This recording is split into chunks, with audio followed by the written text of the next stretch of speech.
Okay, so welcome to another episode of This Black Girl podcast. I am your host, Lola, aka Ola.Miss.Lola without the H.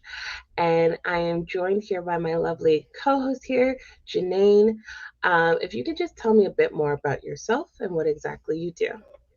Yeah, of course. Well, thank you for having me. And I am a holistic healer, meaning I have a lots of titles under this hat of mine, but I started off as a nutritionist. Mhm. I suffered from binge eating disorder, and so I thought it was good to heal myself from that by going to get my master's in nutrition. And then it kind of led to understanding more about the self. So I decided to do more holistic approach because to me counting calories and like really focusing on diet culture was not my thing and there is more to understand about the human. So I decided to learn more through Reiki and breath work. So I'm a certified breathwork instructor, and I'm also a Reiki practitioner. Mhm. And so I kind of do a little bit of everything, but it's mostly looking at the person as a whole. And we're all mind, body, and spirit. So I dabble in a little bit of each part of it. Okay.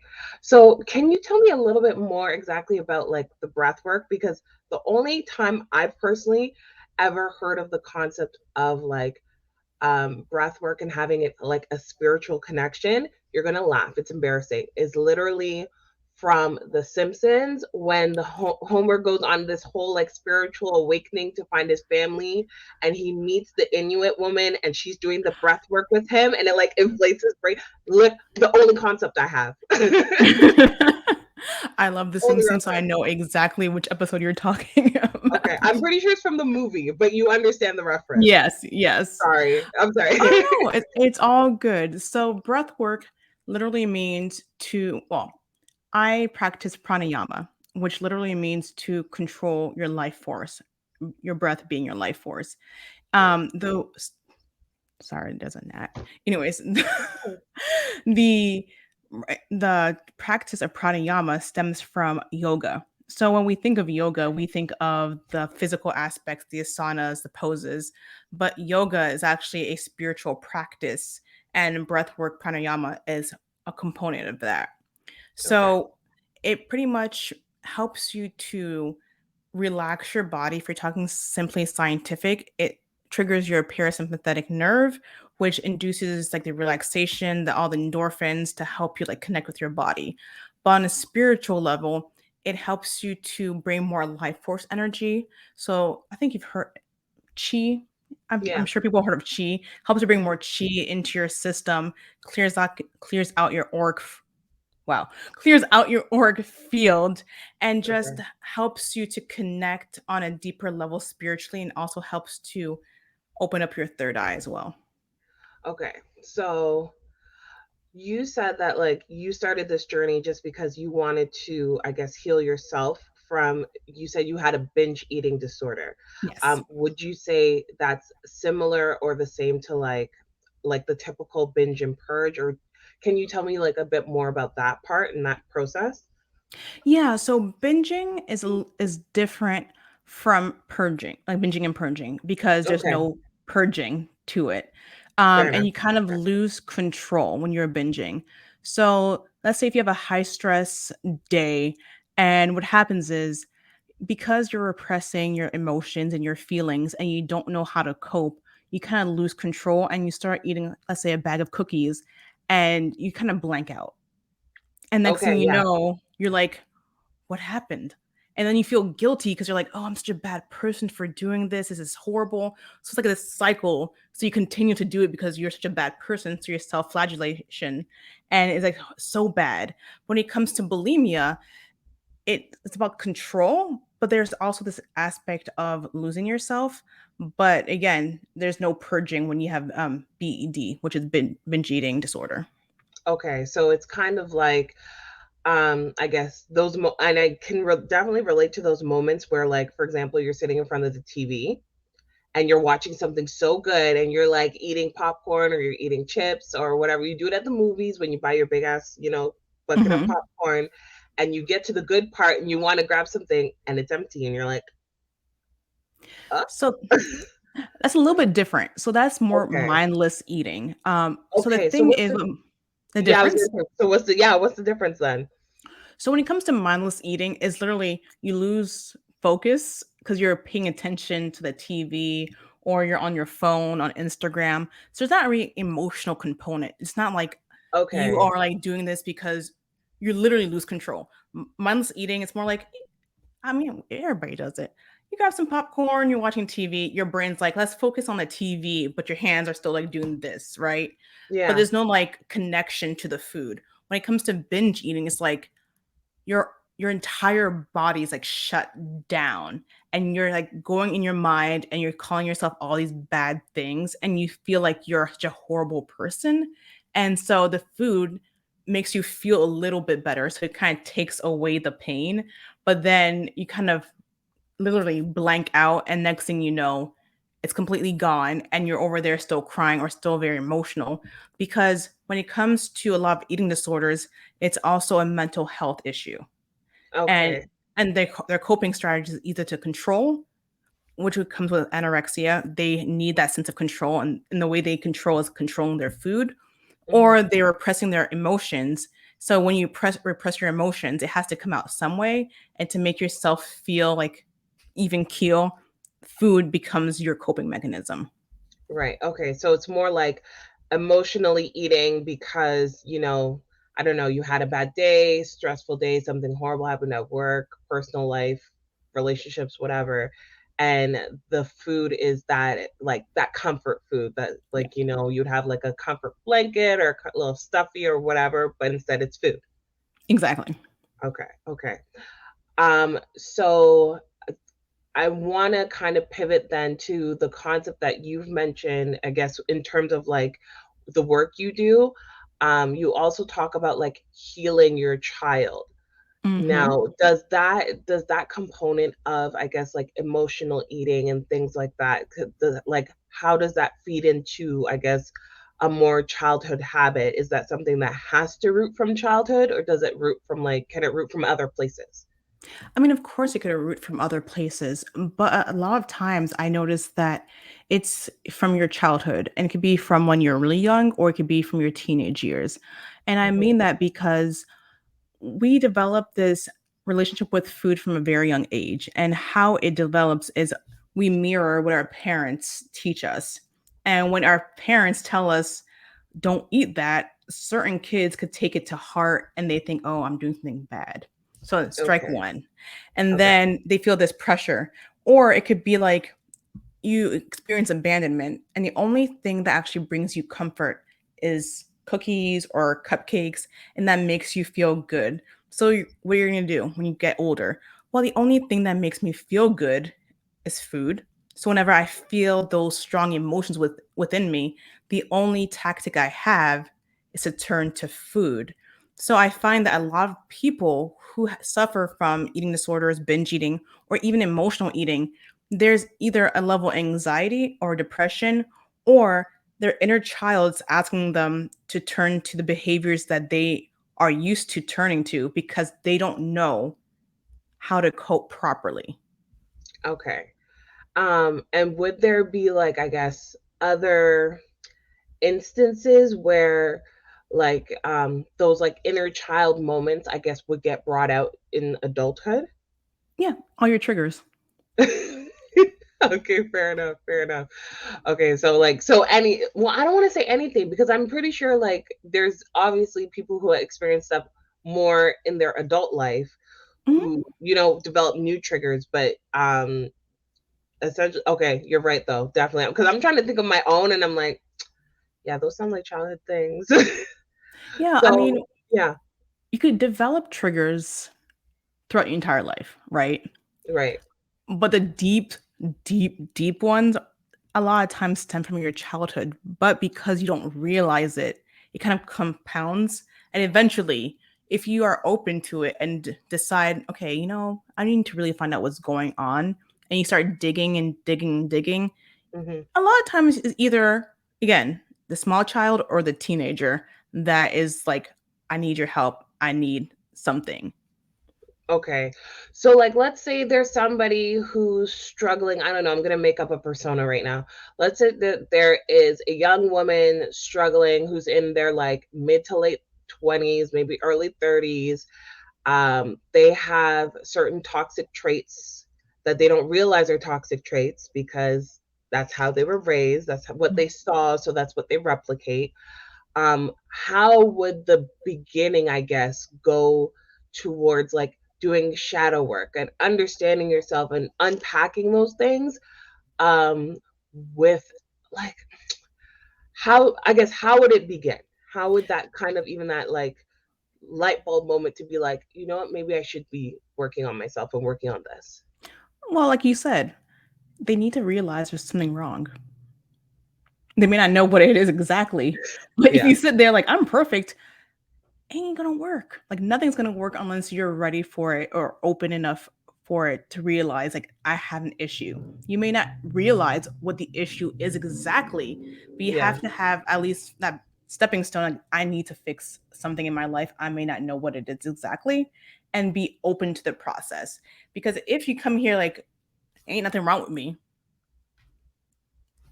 I can't help you. Well, okay. Well, no, and that's fair because like I've definitely had different friends that I've seen, like, you have certain blockages from moving you forward, or you're repeating the same problematic issues, and you want to break the cycle but you don't know how. Like I've normally just been the person that's like, why don't you maybe seek out counseling, talk to a therapist to try and like have some guidance in unpacking their like issues. And I've always kind of been rebuffed with like, um, oh, they're not going to do a good job, or yeah, I'll get to it when I feel like it, or I don't really like, the Yeah. sometimes in denial, I don't really think I need to do all of that. And it's like, sometimes you really do. Yeah, I mean, I personally know a lot of those kind of people, but the thing is that unless somebody is ready Yeah. to seek out help or to actually change, because a lot of people say, "Oh, I want to change, I want to change, I want to change," and I'm like, "Oh, here's some steps," and they're like, "Oh, no, no, no, that's too much." Then I'm like, "You ain't ready to change." Okay, I feel so deep, so redeemed right now because like I personally feel like for myself, I've I tend to be a solution oriented person. So if somebody comes to me with just like a problem, general issue, I will normally, it's like it's my nature to normally suggest like ways to improve it, you know? Whereas somebody's just like, I just need you to be an ear. Just like Mhm. I don't want a suggestion. And I've been working on myself, I guess, to more like read the room. Mhm. But at the same time, I don't want to be rude and be like, I'm tired of hearing your same ass dry ass problems with you actively also not working on yourself to improve the situation. So, I have a question for you then. Why do you Okay. feel like you need to fix everything? Because I used to be a people pleaser, and I Mm. definitely, with the work of my therapist, I've been working better at like breaking down those boundaries, or establishing those boundaries and breaking down those like old habits of, trying to fix things to make people happy, and people need to be like, some people just want to be miserable. And now I'm at a point where if I see you wallowing, knowing that you kept yourself there and you weren't trying to do stuff, and when you would ask for the little help or suggestions, I gave it to you, you didn't do it, hands off. I'm not a lifeguard no more. Exactly. And So I think that's very yeah. important because I used to be that way. I used to be like, "I have all these tips and tricks for you to do. Let's do this." And after I'll get upset. I'm like, "You're over here complaining. I'm helping you out and you're not listening." But it comes to a point where you have to just drop back and be like, "If you're happy or if you're okay in this Mhm. situation, it's not my job to fix you. Yeah. That's up to you." And when you're ready to change and you want to actually listen to my advice, then I'll give it to you. But it has to come from a place of observance and just falling back because being a fixer is also another problem because you're Yeah, crossing boundaries, their boundaries, because they only want you to listen. yeah, They don't want you to find a solution. That's very mind driven. So at this point, I'm like, I'll give you some advice if you want it, and then I'll let it go because it's up to them. It's not up to me to do the steps, to do the work. So yeah. you have to get to a place where you're okay with just listening to them. Do you mind if I curse? Oh yeah, of course. Please curse Oh, all you want. to bitch and moan because that's what they're where they're at, and I have to meet them where they're at. Does that Yeah, affect my life? No, because I don't want. I'm not fixing you. That's not my problem. That's your own problem. I for mean, yeah. sure. And if their bitching and moaning gets on my nerves, well, that's a signal for me to drop my boundaries, saying, "Listen, you've talked about this a million times, and honestly, I don't want to hear it anymore. So you could take it to somebody else, or if you want to go to a therapist, they'll gladly listen to you bitch and moan. But that's not my problem. So you have to Yeah, drop your own boundaries absolutely. when it comes to that too. Fair enough. Because like even like I want to personally feel like I'm not perfect, but I've definitely gotten better. Like I caught myself in a moment where um a friend was just like doing some general errands related to like their job, and I said like, "Oh, you know what would be like a nice side project when you're in the moment or something? You could do A, B, and C, and it would get you some great kudos, and it would be a good benefit." And their response was just like, "I ain't doing all of that for them," and blah blah blah. And I had to like kind of reiterate myself, and I said, "Wait, look, listen." I said, "When you feel like it, don't think I'm trying to pile on responsibilities, because they're that kind of person where if they could get away with doing the bare minimum, they would." And Yeah. I don't blame anybody. Nobody should dream of labor. Um, but at the same time, sometimes the bare minimum is not enough. Yeah. I mean, again, that's their choice. That's Yeah. their life. And trust me, I was just like you. And I'm not saying I'm perfect. I am not perfect. I'm still human. I still have my moments where I'm like, ooh, let me stop right here. Yep. But just coming to the realization, like giving all my effort to give you advice makes me tired. So sometimes I'm like, all right, I'll listen to you. Is that all you want? Okay, cool. And Right. sometimes I Right. even ask my friends or my family members, do you want me to listen or do you want me to give you advice? Because I could do either or. Just let me know what you need, and then I'll fall back. Fair enough. Fair enough. It's funny because like I've been more that I've been kind of like aware of that moment, and now I talk to like certain people, like family members, friends and stuff. It's wild to see how people, I guess, used to perceive myself. Like some people will specifically call me because they know I'm a fixer, and Mhm. they expect to call me and like tell me, vent their problems, and hoping that like I will come up with this whole plan by plan solution. Like I'm gonna help you do this, and in the background they're like, yes, yes, Mhm. you know. Whereas some people literally would just talk to me just to talk. They didn't want anything from me or whatever. But now they'll have like a moment where they're talking, and I'll just throw out just a random piece of like, well, why don't you do this? And they're like, you knew this whole time? And I'm just like, why do you think I was dumb? Right. So it's entertaining, but it's also like it's very interesting. It's very interesting when you kind of take that step back, you see how people see you. Mhm. It's very interesting. So, question for you then, if you don't mind me asking, Yeah, have of you course. always been the fixer in your family? Um, sort of. Mm. And I mean that in the sense that like if there was like an event to host, um, party to throw. I remember there was a time where like my mother had to pick up my aunt from the airport, and she was like stressed because she was like, the house isn't clean enough, and like my brother and I are like cleaning the house top to bottom in 45 minutes flat, sweating. Like I've been that person. Yeah. to like almost I almost want to say like make the impossible possible. And I don't know if it's a combination of not liking to hear no Hmm. and a combination of the people pleasing, but I know it's a percentage in there. Yeah. Yeah. So I'll be all in your business, but have That's you fine, have girl. have you ever done inner child healing? Um, not all the way. What does that Not mean? all the way.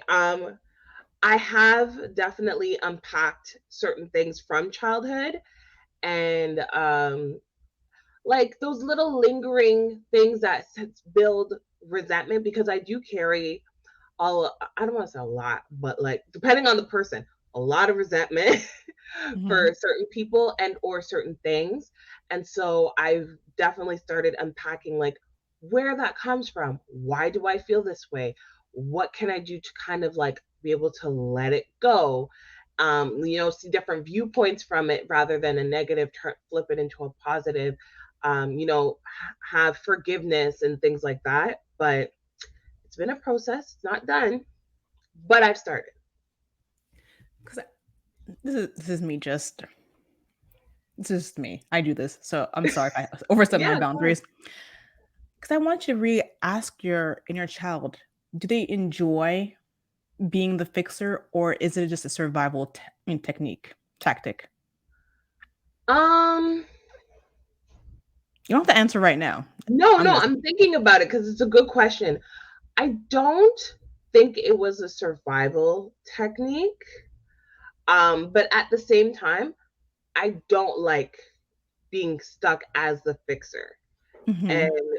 the way I guess I've been slowly shaping my life now, where I can just show up and me as I am without doing 10,000 different things is good enough. Yeah. And it's hard. Mhm. It's hard, but it's coming. It's coming and it's been there. And I'm able to do that in certain places and it's been amazing. Yeah. Yeah, for sure.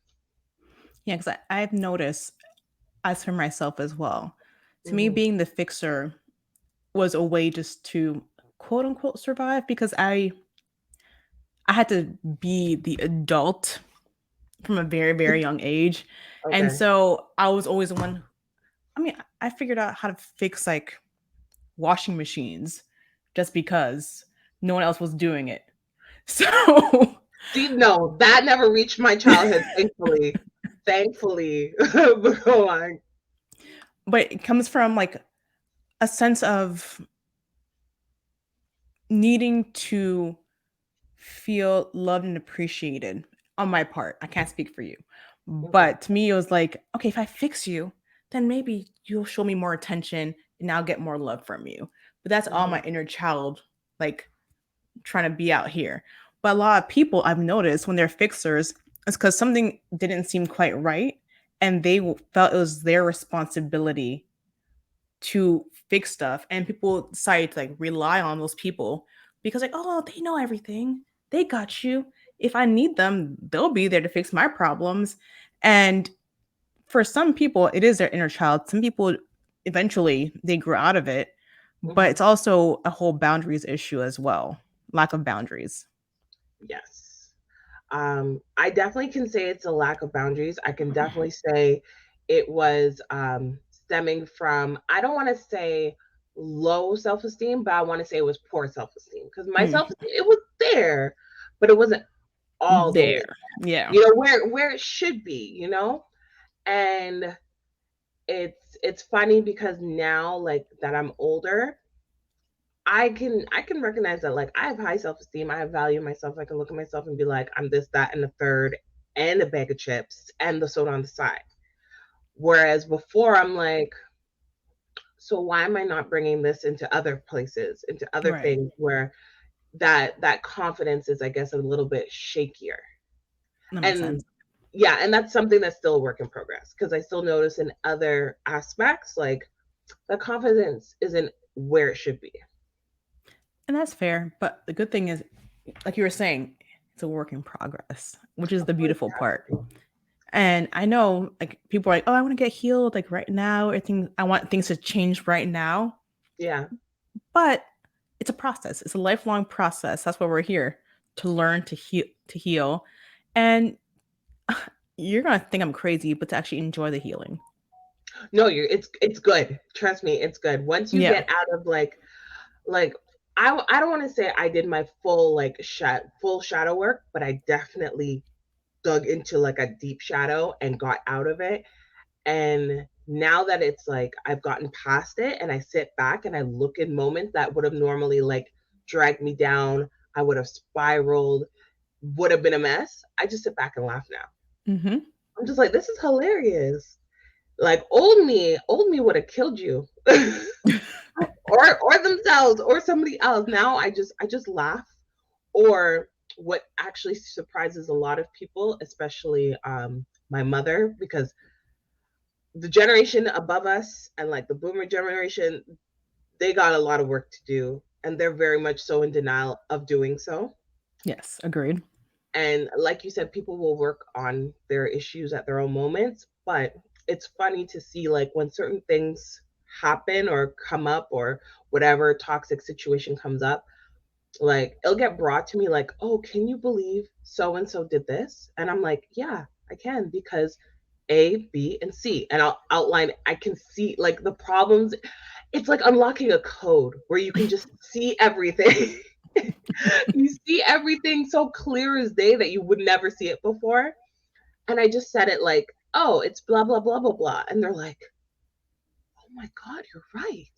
How come I've never seen this? I've known this person for decades. And I'm like, yeah, Are you more introverted or extroverted? I'm ambivert. Oh. I've Which one do learned you that learn? Which one do you lean towards more, or used now. to? I used to lean towards being more extrovert. Mm. Nowadays, I'm way more like introverted. I found that very interesting because to me, Hmm. by my observations, introverts are the ones that like sit down and observe. I'm introverted, so I just observe people's behaviors. So I'm like, okay, just check it's quietly in my mind. And the Yeah. extroverts are like the dogs, like, yeah, everything's great, blah blah blah blah blah. But I find it very interesting that you thought, yeah, that you were more extroverted, but yet you're still like taking these little notes. That's very interesting to me. I like the Well, brain how it works. I think it's the ambivert in me because like my social battery can depend on like the person, the situation, the place. So if it's running low, like that, I just wallflower up and I like sit back and I just start watching and I start observing things and okay, I'm gonna note that for later, this for later, that for later. And it definitely would help for like certain situations like jobs and stuff where I run into somebody and I remember a character, like a characteristic or something that they were doing, so that the next cycle, if I see them again, I'm like, oh, hey Susan, how are you? And they're like, how do you remember my name? I feel so bad because I don't remember yours. I'm like, I know you don't. I'm just a passing moment to you. You know, but I love tripping up people like that. It's a little superpower of yours. Yeah, just a tiny bit, tiny bit. So okay, so getting back to the shadow work and healing your inner child and things like this. So let's say, okay, let's say somebody recognizes, hey, I have issues. I need to start working on myself. What do you suggest would be like the first step or the next best step once they know, like, I know I need to work on myself, but I don't know where to start? I think it's a case by case thing because Okay. it depends of the person. For me, for a lot of people that I work with, I've noticed that it could be a 50-50 split. That sometimes I go more inner child work and other times I go shadow work. When it comes Hmm. to inner child, I feel like people are more open to it. I've still had people who resist, but they're more open to it because it's their inner child. So you always get to play and find joy with the inner child. It's not always about like, oh, this traumatic event that happened to me as a child. It could be like, we're gonna have some fun here.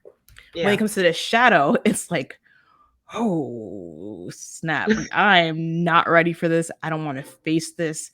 And a lot of people, especially when it comes to shadow work, have repressed so much that they don't even remember what's going on or what happened. They So block for it the out. people, exactly. So for the people who are more open and they're like, okay, this happened, but I don't want to deal with it. I'm like, okay, maybe it's time to deal with certain things. But if like I don't remember nothing, okay, let's go to the inner child first, see like what's going on there. And once you feel like more of a connection, we could start slowly moving towards more shadow work. Okay. And like for people, I guess for people who are listening and an audience in general, I don't think I've ever had anybody like explain and define exactly what shadow work is. Like I feel like if you're like connected spiritually, you kind of like you hear it and you're like, "Oh yeah, I know what that is." But can you like define it? Yeah. So, first, the shadow is an aspect of yourself that basically everything that you don't like about yourself, every repressed memory, your shadow carries for you. And that's why you don't like it because it holds all your baggage, right? So, Okay. shadow work is about going through the darkness. And it can happen in so many different ways. Like some people journal with some questions. Some people do like hypnotherapy.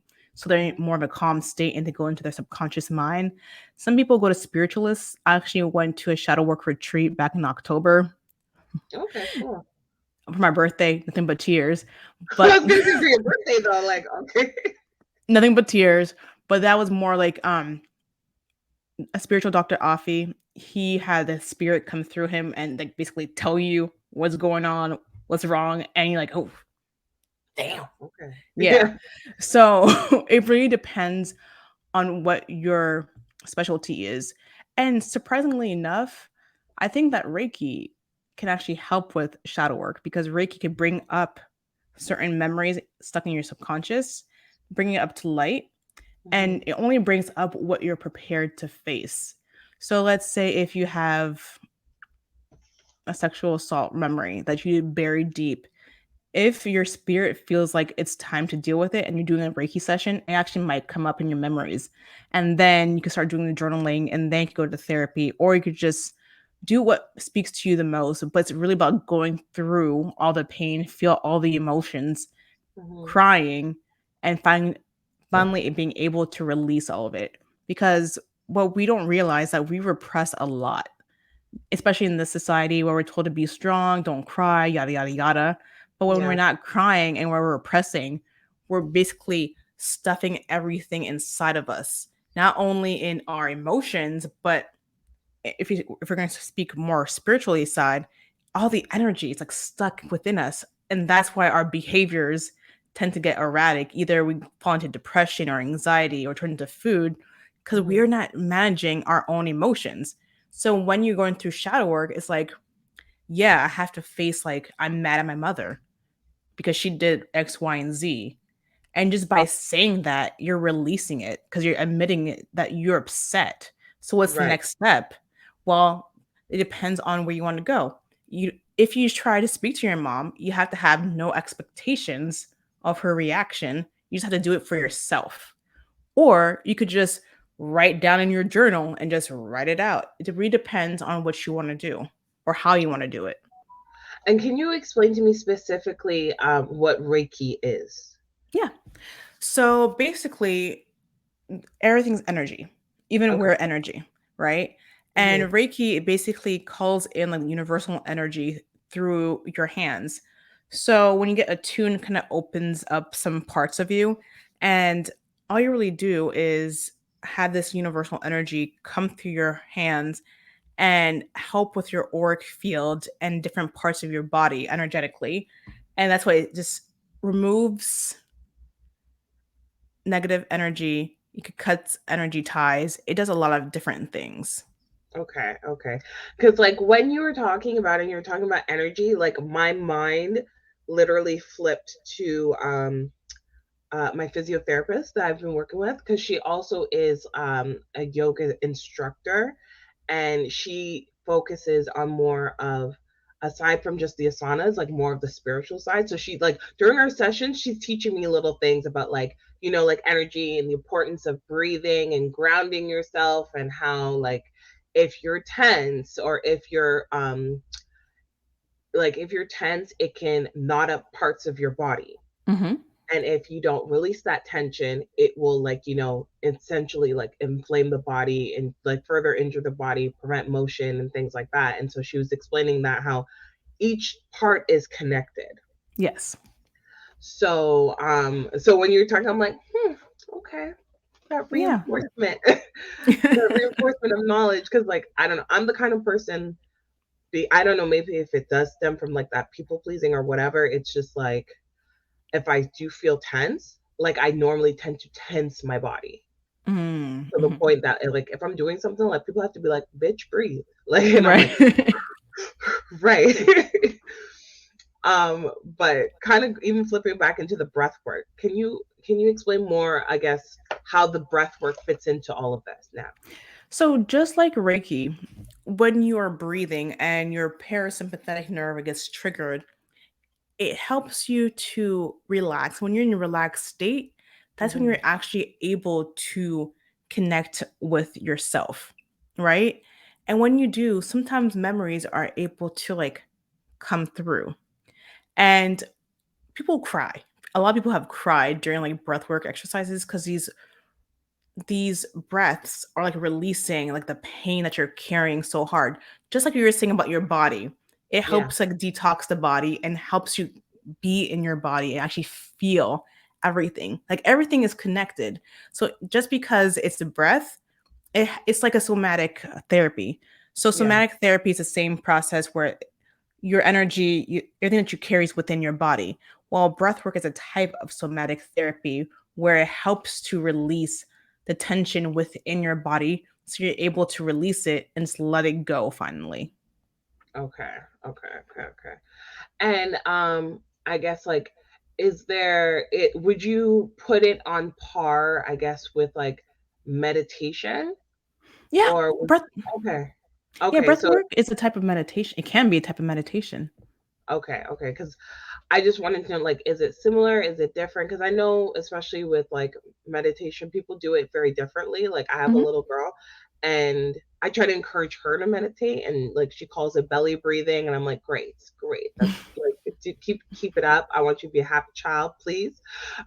um, and then like even my partner, like he likes meditating, and he has like, those videos where they'll be like, imagine yourself as a mountain and imagine Mhm. yourself tall like the mountain and blah blah blah, and like that's great. But I don't know, it doesn't always line up with like what I feel is like, I guess I don't want to say relaxing for me, but I guess more of like what you're trying to teach in terms of like recentering your energy, releasing like, negative, stressful, tense energy, and just like rooting yourself and kind of like centering yourself. Yeah. So like, I don't know, I guess how long would like a normal breathwork session be, just like on average? I would say two things. It depends what you Mhm. want to do. If you're Okay. trying to de-stress, get back to center after like maybe the anxiety episode, just 5 to 10 minutes will help you out. If Okay. you're if you're trying to go deep, 30 to 60 minutes is gonna really like flush things out. Yeah. But it really depends because I think 5 to 10 minutes is good just to like trigger the parasympathetic nerve. But it takes a while, especially if there's resistance to feeling the feels, then a good 30 to 6 minutes. Okay. And then random question I want to put out there because I'm like so curious now. I guess what would you say, without like, violating, risking patient confidentiality? You can even say it was you or whatever. I guess what would be like the most intense or like wildest session with like either a client or yourself or something, like moment that you've had while doing this work and being on this journey? I mean, I won't talk about anybody else. I'll talk about myself. Okay. Now the healing journey, because it's been a lot. There has been a lot. Yeah. But I think for myself, I'll speak about the shadow work retreat because I went in there thinking, there won't be that much work. I've done a lot of work on myself. I've been in therapy for so many years. I'm good. Hmm. And that first day, we had to look at our baby pictures and tell our child self that we love them. And during this whole time, spiritual Dr. Afi was telling our whole life. And I was just there like boo hooing, snot nose, just like Yeah. broken. I got back home. It was like a 3 or 4 hour ordeal. The Wow. next day, my mom calls me because I'm in Sedona and I live in Maryland. I'm in Okay. Sedona. My mom calls me and she's like, "What's going on with you? Like your energy's all wrong. Like you feel like you're depressed." I'm like, "I'm not depressed, mom. I just had a rough night." And on my birthday, we went to this place called Bell Rock. It's an energy vortex. Hmm. And so he was doing his thing. He was doing his thing. And when I said I screamed like bloody murder, but after that I felt so good. I Wow. felt so good. And we were having lunch. And one of the facilitators, she looked at me and she was like, "I'm proud of you. Because when you came in here, you were so tightly wound. And Mm. I'm seeing you right now and you're a whole different person." And I'm like, "Girl, because I cried so much." I cried so much. And I think all my business was out there. I mean, I didn't mind Mhm. because I knew that was the purpose of the healing. But Right. to know that there was so much hurt still within me that I was carrying was bananas. And that's why I think this work is so important because healing is continuous. And even though we've been through many years of therapy, there's more things to like go through. But when you actually deal with it head on, I Yeah. mean, in the moment it sucks because you're like, "Oh my God, what the fuck?" But afterward, you're like, "It wasn't so bad. Like, I survived all this. Right. Like, this is part of my success story." So I like that. Yeah. I'm like, "This is good. This is beautiful." So it's all about like changing your perspective. It's not always, I mean, the shit you went through sucked, Yeah. but it builds you into the person who you are meant to be. And when you move to a place of acceptance, that's where the magic happens. Like, yeah, it sucked, but it made me who I am. And that's a beautiful experience. Nice. I like that. Okay. Well, we're almost at time, but I want to let our listeners know because, like, you assist and facilitate in this work for people, Yes. who are maybe starting their journey, they're in their journey, but they need guidance. They need a hand to hold, a shoulder to cry into, whether it's digitally or in person. Could you just let our listeners know exactly like how they can connect with you and to learn more about what you do as well as to like really get in touch with them? Yeah, definitely. So you can find me on Instagram at moonlotus.co. I'm on TikTok at moonlotusco. Or you can find me out through my website, moonlotusco.com. Okay, perfect. And can you give us your beautiful laundry list of exactly like all the works that your services you provide, I guess, just to be more specific? So I am a nutritionist, but I'm gonna tell you right now, I hardly speak about food. I like to Oh, dig in deep into your inner child work, into your shadow work, so you could understand why you do the things that you do, and so you could release all of that. So we may speak upon mindful eating, but I'm not telling you what you're gonna eat. And then I do breath work, and I do Reiki, shadow work, and inner child healing. So that kind of like encompasses everything that I do right now. I love it. Okay. Well, again, thank you so much for joining me. I really appreciate this. This was a great talk. This was a great Yeah, talk. I'm gonna definitely. have to like start sending you like little side emails and be like, girl, you never believe. Do it. I will. I appreciate I it. want. I'll look out for that. Okay, definitely. Trust me. I'm gonna again follow her on moonlotus.co on Instagram and on TikTok. And then your website is moonlotusco.ca. .com. Oh, sorry, .com. I take it back. Yes, it's okay. .com. But with that being said, thank you again for joining me. Again, my name is Lola. You can find me at ola.miss.lola. You can follow the show page at This Black Girl Podcast on Instagram or This Black Girl P on Twitter. Thank you again for listening, and I look forward to seeing you all again next week. Take care.